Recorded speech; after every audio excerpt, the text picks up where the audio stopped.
Mele garden me api be ma o video ke. Ta me de kuku do te wa se. 3 months ago 2 months ago me ba ponu cho bobobon. Ele fifi bobobo do buba do genko. Ya bobobo ba su twerking. Ba zo ali me totro am edo ha wa mo ngbara no ali me da ko yo me kono u.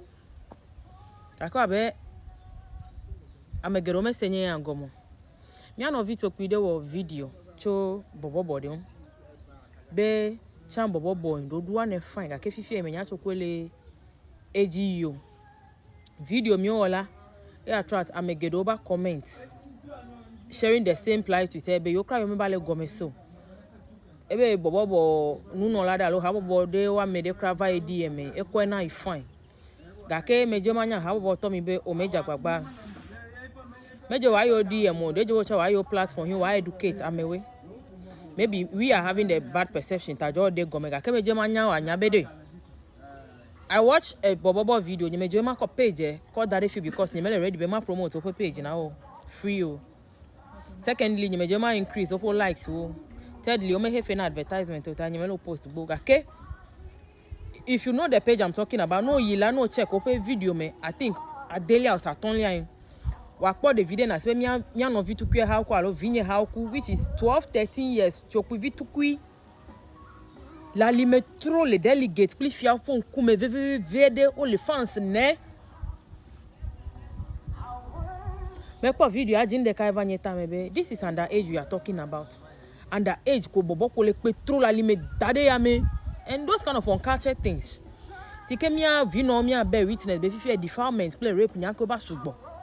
edokra de viom o ado wo fan ya su kracha me da lewa wonu von ni kike meje be no wo police case as only so yandi tane view of that caliber 12 to 13 years vi ni ba le bobo pe to mo alo vi no ado ye ya opole ko yo ya ba le ni mi ku wo ko and they were giving the girl fans le pe susumela yes she's doing it mi nya be nu von ya mi nya be ni mi wo mi leyin o me wawa tete de mi plan le fi ko amede ba le de vi mi tra de fi mi wo nu bada sike meje be ni wo de ali meki da mi le fifi choku fi ami mi le those days in ele ha pli enu gbele ha me we so eyin le ha me ya un odo afode do an fine yo nye de obe o tro me gbe jo tre je du ku vie vele ya me fine fifi ya ko ali me da amula ngba anonde kukuo wo sike mi nya be that is not bobobo obo do ko ja mi va mo pe di nya mele me ajole nye pe di me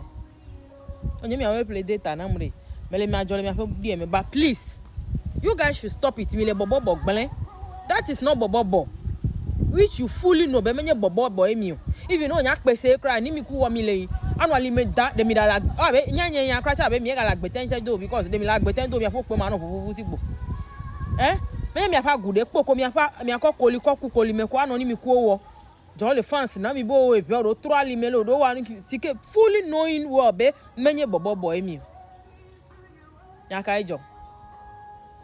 fine mi ko bobobo fine ki mi anu don't describe under age me no abobobo mo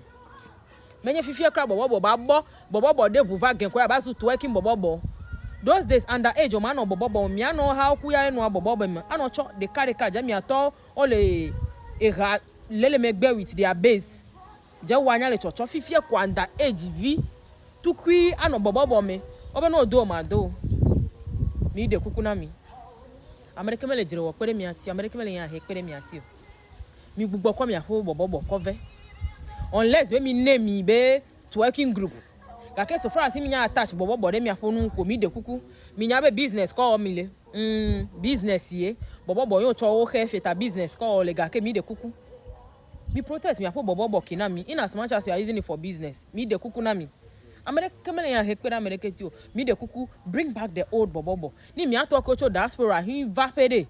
they should know that we are still maintaining the bobobo because if you mi bobobo group the way na mi kute pa lo cho mi na program america ma tan join ni mi aduwa mi anto akwela no wadule mi ade visitor de ke ma tan join ni because to work in me dream mele visitor de ke se o ko pe fude ya megbo mi de kuku na mi. And one thing now, shout out to Maoli Bobobo Lekpando. No, I try innocent, but they still maintain that, and I love them for this. Sik bia kuko kale che mi ano how ko eleme and age vide kemelemo aba no alime trop pour amere konkumo. Ide kuko na me. We are pleading with